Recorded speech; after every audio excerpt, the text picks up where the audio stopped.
The Missouri Compromise, also known as the Compromise of 1820, was one of the first major causes of the American Civil War. The Louisiana Purchase doubled the size of the U.S., and as a result, more land could be used for cotton production and slave labor. Northerners worried that the majority of this land would turn into slave states.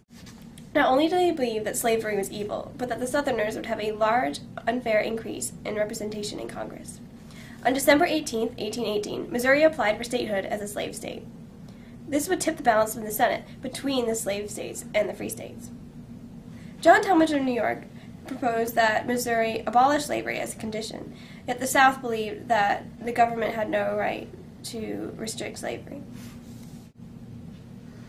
When Maine, previously a part of Massachusetts, applied for statehood in 1819, it was decided that Maine would become a free state and Missouri a slave state. This would keep it balanced in the Senate and satisfy most of the congressmen. More importantly, the Missouri Compromise prohibited slavery north of the 3630 parallel. Although the compromise provided a temporary solution to the increasing tensions between the North and South, it was only a band-aid. It proved that the issue of slavery was intensifying when the compromise took 2 years to develop, when the Convention of 1787 only took 2 months. And it would be declared unconstitutional in the Kansas-Nebraska Act in 30 years.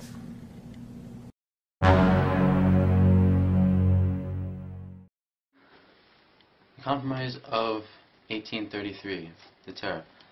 1828 was dubbed as the Tariff of Abominations for the ridiculous customs duties.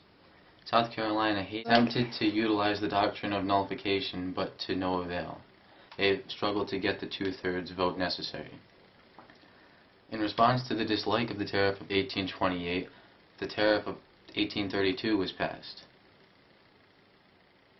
It was more positively received, but it still did not meet the Southern demands. Also, it seemed to the Southerners that it would be permanent. So, the state legislature of South Carolina met in Columbia and declared the Tariff of 1828 null and void within the borders of South Carolina. Also, at that, South Carolina threatened to secede from the Union if their demands were not met, and if the government attempted to collect the customs duties by force. Now, Jackson was not exactly a supporter of the tariff, but he also would not have disunion, at least not in his presidency. Therefore, he threatened to privately invade South Carolina and hang the Nullies if they didn't obey.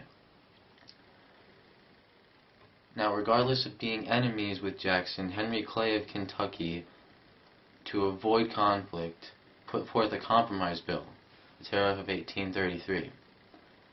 Its intent was to reduce custom duties 10% back to the way they were in 1816 over the course of roughly 8 to 10 years. The terms being that it was still a tariff, but it wasn't as bad, as ridiculous in the rates. As an option against any opposition, Congress passed the Force Bill, or Bloody Bill, authorizing the President, if necessary, to use force to collect the customs duties. And once again, the Columbia Convention of South Carolina met and nullified the Force Bill within South Carolina. Now, there was no true victor in the whole affair, but Henry Clay was credited with being the savior of the country by avoiding war. But next time there would be a clash between the disgruntled North and South, it would not be so well resolved.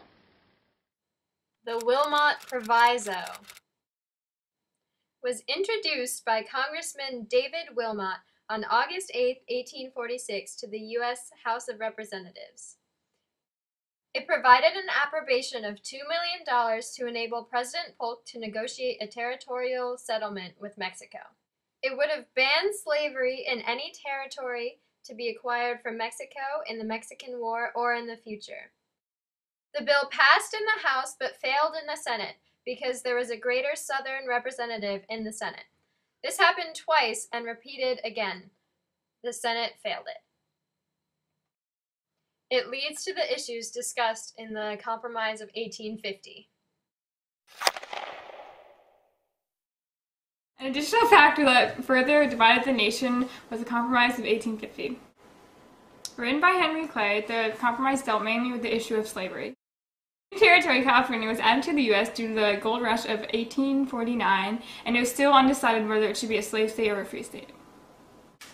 Ever since the Missouri Compromise, the number of free states and the number of slave states were bound, so the proposal could not ruin it. Another controversy was Washington, D.C. The capital allowed slavery and was the largest slave market in America. There were other disputes in the land that had to be solved in the compromise. Because of the recent war with Mexico, the U.S. had acquired a vast territory. Texas tried to claim the land that extended all the way to Santa Fe, and the U.S. had to decide whether the new territory would be slave states or free states. The compromise was written on January 29, 1850 to deal with these issues. Texas would be able to have the land, but they had to pay debt of $10 million to Mexico. The territory of New Mexico, Nevada, Arizona, and Utah would be organized as free states. California would also be admitted as a free state. Trade would be abolished in the District of Columbia, but slavery would be permitted. Out of everything in the compromise, the Fugitive Slave Act was most discussed. All citizens had to aid with the capture of fugitive slaves. The former slaves' right to a jury trial were changed, so many fugitive slaves from the north moved to neighboring countries. An estimated 2,000 slaves migrated. Free slaves were also captured and sent to the south. The changes to the fugitive right to a jury trial made the process of filing a claim easier for slave owners. It also called for more federal officers to enforce the law.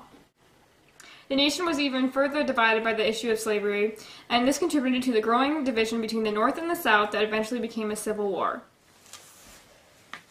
There were many other factors between 1840 and 1860 that led to the inevitable conflict known as the Civil War.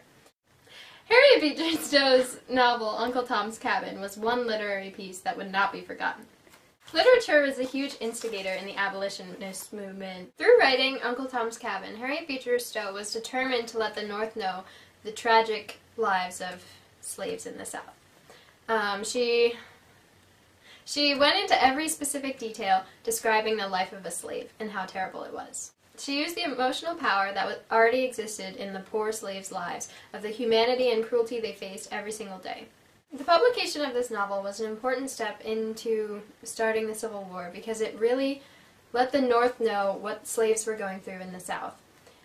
Nothing could ever describe the inhumanity that these black people faced, but her novel came closest.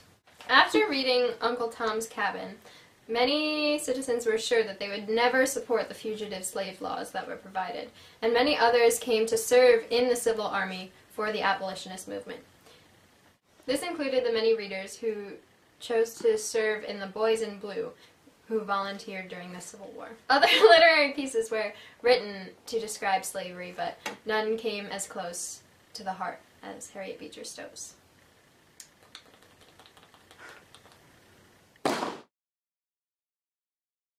Another big event that led to the Civil War was the Kansas-Nebraska Act of 1856. The South were having a contest fighting over whether Kansas would be slave or free. The concept of the North and South having a contest over this Kansas territory was great inspiration for the later Civil War.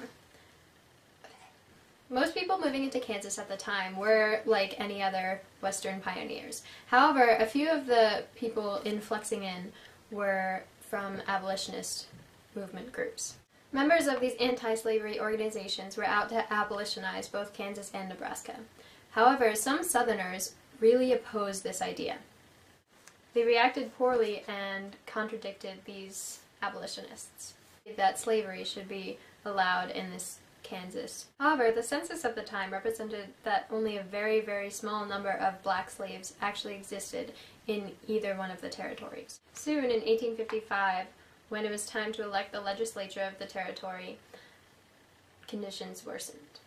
Tensions mounted as Missouri voters who were pro-slavery came down and voted in the election. Eventually, civil war broke out in Kansas in 1856, leading to what was called Bleeding Kansas. The North and South were fighting each other over whether or not the state would remain pro-slavery or anti-slavery. When the Kansas-Nebraska Act was passed, Kansas was allowed to decide whether it would enter the Union as a free state or a slave state. In this decision-making process, the territory advanced many new constitutions.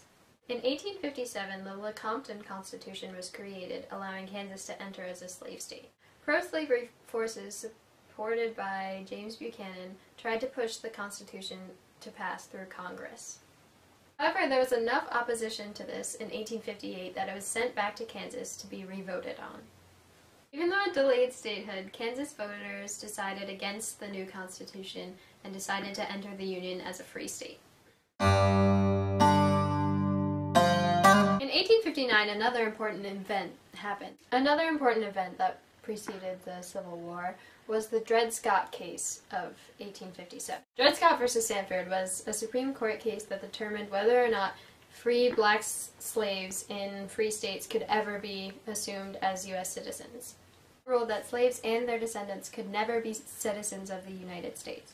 It also ruled that the Congress had no authority to rule that slavery was unlawful in federal territories. It ruled that slaves could not sue in court and, as private property, could not be taken away from their owners without due process. Chief Justice Roger B. Taney was the one who wrote the court decision. He stated, like the rest of the court, sided with the ruffians from the Kansas-Nebraska Act, afraid that Kansas would become a free haven for runaway slaves from Missouri. This court case was not gone unnoticed. Frederick Douglass, a prominent African-American abolitionist, recognized that the Supreme Court case was unfair. After this court case, Taney became bitterly hated.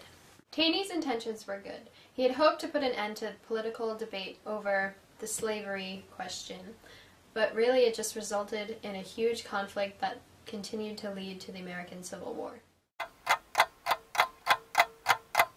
On October 16, 1859, John Brown led a group of 17 men to raid Harper's Ferry in Virginia.